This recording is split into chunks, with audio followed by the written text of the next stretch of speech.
of making the film. And one of the things I remembered, actually, was that we started it was, I think, maybe early September 1984 when we first started shooting. So when you watch the movie, I remember the first shot we shot was the scene on St. Mark's Street, where Susan, the character Susan, walks down the street and finds the newspaper with the stolen earrings.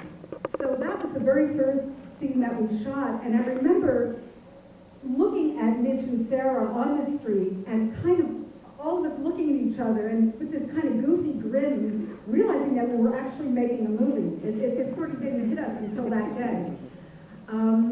The other star of the movie, in my opinion, is also New York City.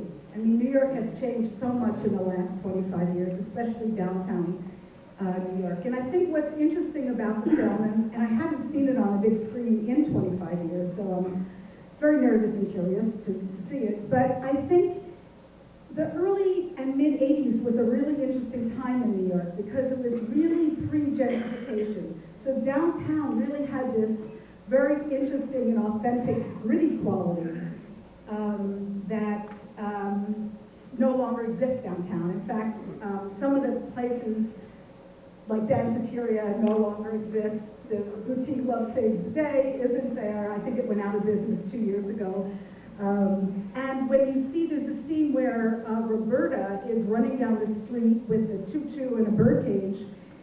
That was filmed, it looks like it's in a bombed out, abandoned building. That was, I think, like 12th or 13th Street and 1st Avenue. It's now an NYU dorm. So that's how much things have changed.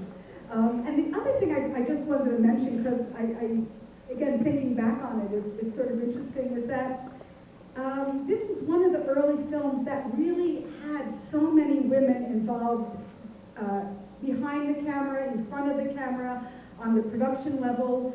And back in 1984, when we got a green light, there were, I can't think of too many other films, if any, where the producers were female, the director was female, the stars, the ladies were female, the writer was female.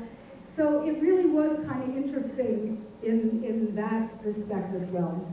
Anyway, a group of us will be up here afterwards to do a Q&A. I hope you enjoy the film. I hope it passes the test of time. I hope you like it. And I hope my son, who is here and has never seen it,